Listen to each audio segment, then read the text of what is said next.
आज हम जानेंगे विभाज्यता का नियम। इसको इंग्लिश में बोलते हैं डिविजिबिलिटी रूल्स।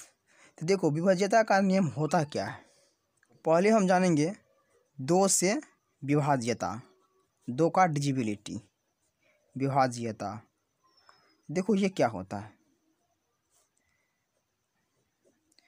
ये होता है जिस संख्या का इकाई का अंक 0, 2, 4, 6 और 8 रहे, वे संख्या 2 से विभाजित होगा। देखो जिस संख्या का इकाई का अंक 0, 2, 4, 6 और 8 रहे, वह संख्या क्या होगा, 2 से पूरा पूरी कटेगा।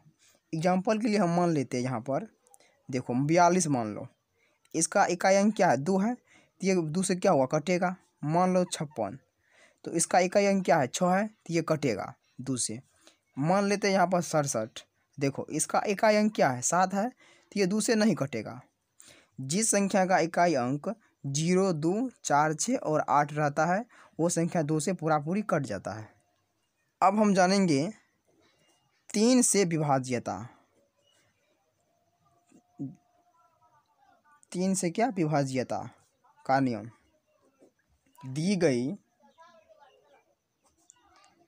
दी गई संख्याओं का क्या है, योग। दी गई संख्याओं का योगफल 3 से विभाजित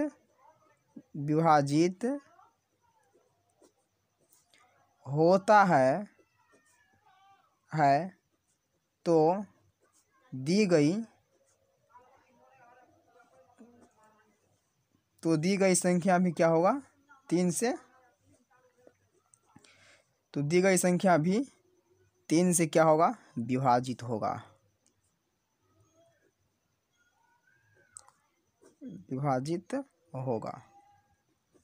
देखो 87 और 45, तो इनको जोड़ो, 8 + 7 + 4 + 5, 8 × 7 = 15 और 15 × 4 = 19, 19 × 5 कितना होगा, 24। देखो ये 3 से कट रहा है ना, 3 से पूरा पूरी कट रहा है, तो ये भी संख्या 3 से कटेगा। जिन संख्याओं का योगफल 3 से कट रहा है, तो वो भी संख्या क्या होगा, 3 से पूरा पूरी कट जाएगा। अब हम जानेंगे 4 से विभाज्यता। देखो ये क्या होगा, जिस संख्या का इकाई दहाई अंक 4 से क्या होता है, विभाजित होता है, तो वह संख्या भी क्या होगा, 4 से विभाजित होगा। जैसे यहाँ पर हम मान लेते हैं संख्या, देखो 58, 32। अब देखो इसका इकाई और दहाई क्या है, 32 है, और ये 4 से पूरा पूरी कट रहा है, 8 बेर में कट रहा है ना, तो ये भी क्या होगा, 4 से कटेगा पूरा पूरी। तो इसका कहने का मतलब ये है, जैसे यहाँ पर मान लेते हैं यहाँ पर 40 और यहाँ पर मान लेते हैं 20। देखो इकाई और दाही 20 है, तो ये 4 से पूरा पूरी कट रहा है ना, तो ये भी पूरा पूरी 4 से कटेगा। जिस संख्या का इकाई और दाही अंक 4 से पूरा पूरी कट रहा है, तो वो संख्या भी पूरा क्या होगा, 4 से विभाजित होगा। अब हम बात करेंगे 5 से विभाज्यता। 5 से क्या, विभाज्यता। तो देखो ये क्या होता है, जिस संख्या का इकाई का अंक 0 या 5 रहे, वह संख्या 5 से क्या होगा, पूर्णतः यानी कि पूरा पूरी क्या होगा, विभाजित होगा।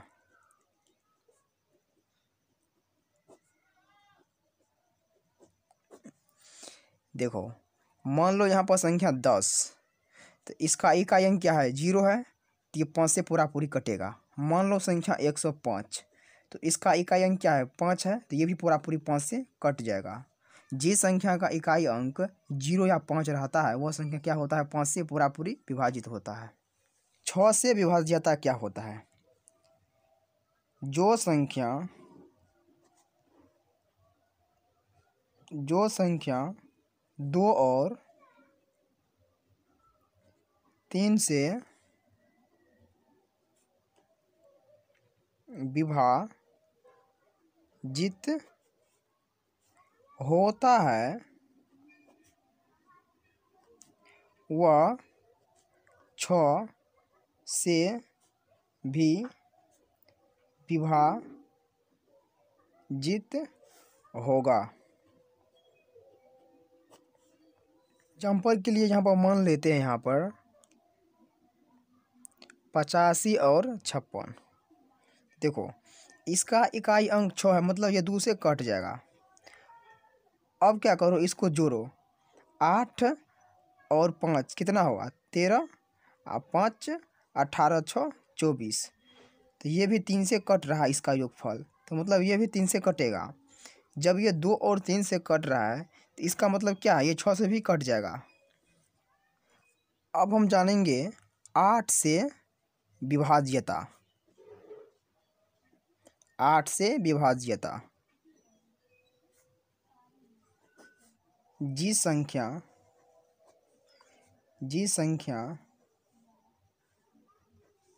का इकाई दहाई सैकड़ा का अंक 0 या इकाई दहाई और सैकड़ा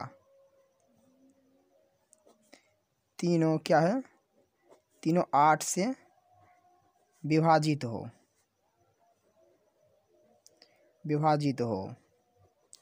तो वह संख्या 8 से विभाजित होगा। क्या होगा, विभाजित होगा। यहाँ पर एक संख्या लेते हैं, 58 पर 0 है। देखो इकाई दाहिनी सैकड़ा क्या है, तीनों है क्या, 0 है, तो ये संख्या 8 से पूरा पूरी कट जाएगा। 58 928, देखो इसका जो है ना इकाई दाहिनी सैकड़ा, ये 8 से पूरा पूरी देखो कट रहा है। देखो 8 का 8, 8 का 8, 8 6 के 48। जब किसी भी संख्या का इकाई दाहिनी सैकड़ा तीनों 8 से पूरा पूरी कट रहा है तो वो संख्या 8 से क्या होगा, विभाजित होगा। मतलब ये जो पूरा है ये पूरा 8 से कट जाएगा पूरा पूरी। अब हम बात करेंगे 9 से विभाज्यता। 9 से विभाज्यता का नियम। देखो दी गई संख्याओं का योगफल,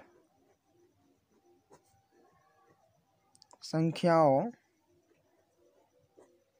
का क्या हो, योगफल 9 से विभाजित होता है। क्या होता है, 9 से विभाजित होता है तो वह संख्या भी क्या होगा, संख्या भी 9 से पूर्णतः या पूरा पूरी कट जाएगा। पूर्णतः क्या होगा, विभाजित होगा।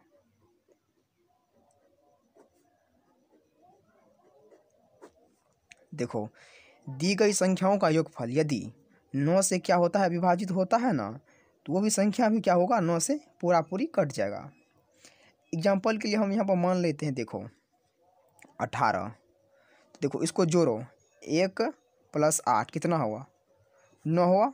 और ये 9 से पूरा पूरी कट जाता है, तो 18 भी 9 से कटेगा। मान लो 45, तो दोनों को जोड़ो, 4 + 5 9/9 करो, मतलब 9 से काटते हैं तो ये कट रहा है इसका योगफल, तो ये भी 9 से कट जाएगा।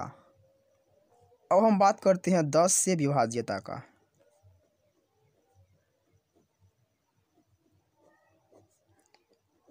ये संख्या का इकाई अंक शून्य रहे, क्या रहे? शून्य रहे, वह 10 से पूर्णतः क्या होगा? 10 से भी विभाजित होगा, मतलब पूर्णतः विभाजित होगा।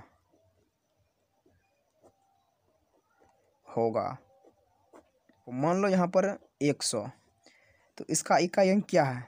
0 है ना, शून्य है ना, तो ये 10 से कट जाएगा। मान लो यहाँ पर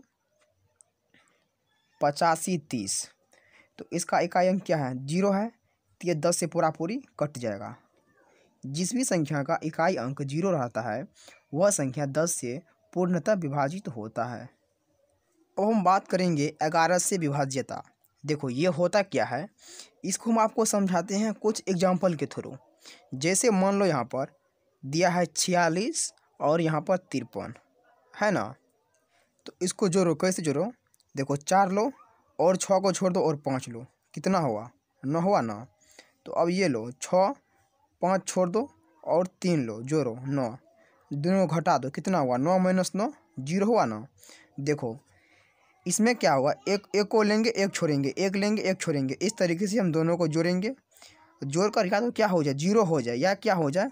11 का क्या हो? गुणज। तो देखो ये जो है 11 से क्या होगा? पूरा पूरी ये कट जाएगा, क्योंकि इसका जो हम किए हैं ना, देखो घटा कर क्या आया? 0 आया है ना। जब 0 आ जाए घटा के या 11 का गुणज हो, तभी वो संख्या 11 से पूरा पूरी कटेगा। एक संख्या हम और लेते हैं, देखो 82, 93, 846। अब देखो जोड़ो कैसे? इसको लेंगे, इस तरीके से लो, इस तरीके से लो, फिर इसको लो, 8 + 9 प्लस फिर 8 + 6, तो कितना हुआ? देखो 8 - 8 16, 6 22, 9 31। अब ये लो और ये और ये, तो देखो 2 + 3 + 4, तो 2 और 3 5, 4 9, घटाओ 31 - 9 22 आ रहा है, मतलब ये क्या है? 11 का गुणज है ना। मतलब 11 का 11, 11 दूना 22, 11 तिया 33, 11 चौके 44, 11 5 55। देखो ये 11 का पहाड़ा है, यानी कि टेबल है ये, मतलब 11 का है ना गुणज, तो ये क्या होगा संख्या? इतना देखो 82, 93, 846, 11 से पूरा पूरी ये कट जाएगा।